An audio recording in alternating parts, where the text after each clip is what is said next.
तर चला, नमस्कार मंडळी, श्री स्वामी समर्थ. पुन्हा एकदा तुमच्या सगळ्यांचे स्वागत आहे आपल्या एका नवीन व्हिडिओमध्ये.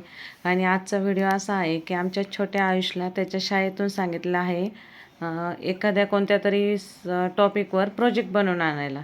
तर मग आता प्रोजेक्ट कशावर बनवायचा असं सगळ्यांचं डिस्कशन झाल्यावर ठरलं की आपण त्याला वॉटर प्युरिफायरचं प्रोजेक्ट बनवून देऊ. आणि मग काय, त्याच्यासाठी प्रोजेक्ट बनवायचं म्हटल्यावर त्याच्या मम्मीने सगळ्या वस्तू गोळा करून आणल्यात. आणि आत्या, काका, आजी, बाबांपासून सगळे कामाला लागलेत.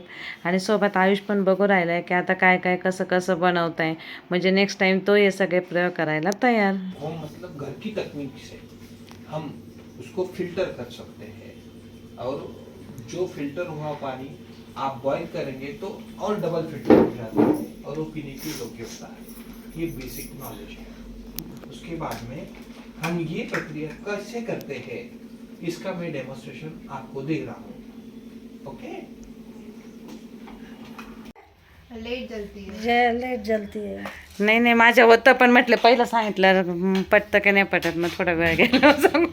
ठीक आहे, त्याला कागद चिटकवता येईल. नाही, ते चांगलं वाटेल काही तुम्ही कट करून द्या एका मापात. ते काय आयुषनं बनवलेलं वाटलं पाहिजे ना.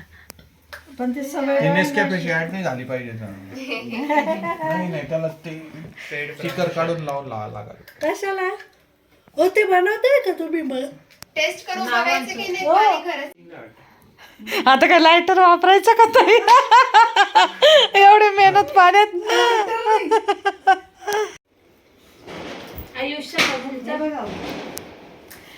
फटाके का वाजते बाळा आज? तर अशा पद्धतीने आपलं प्रोजेक्ट बनवून रेडी झालेला आहे.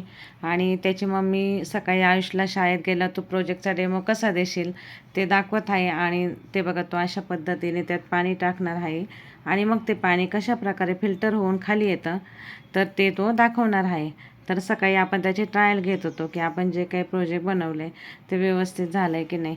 तर चला, तुमच्या घरी पण तुमच्या मुलांचे असेच वेगवेगळे प्रोजेक्ट असतात का, आणि त्यावेळेस तुम्ही पण सगळे कामाला लागतात का, ते पण आम्हाला कमेंट करून सांगा. आणि आमच्या छोट्या आयुषचा हा वॉटर प्युरिफायरचा प्रोजेक्ट कसा झाला आहे ते पण सांगा. आणि तुम्हाला आपली व्हिडिओ आवडली असेल तर आपल्या चॅनलला लाईक, शेअर, सबस्क्राईब करा. आणि तर चला, भेटू पुन्हा एकदा एका नवीन व्हिडिओमध्ये. Bye bye.